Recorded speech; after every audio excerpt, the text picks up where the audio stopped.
Hello guys, in this video I'm going to show you how to enable the subtitles background function on the VLC application.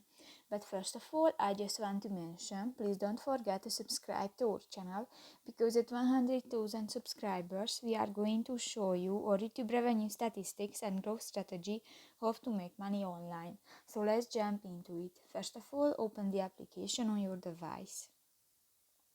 Tap to the More button under the playlist option, the left side on the screen, and click to the settings icon.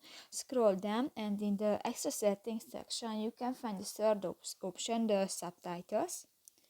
In the subtitles background section you can find the subtitles background option, and if you want to enable, just click to the next square icon, and new this function is enabled.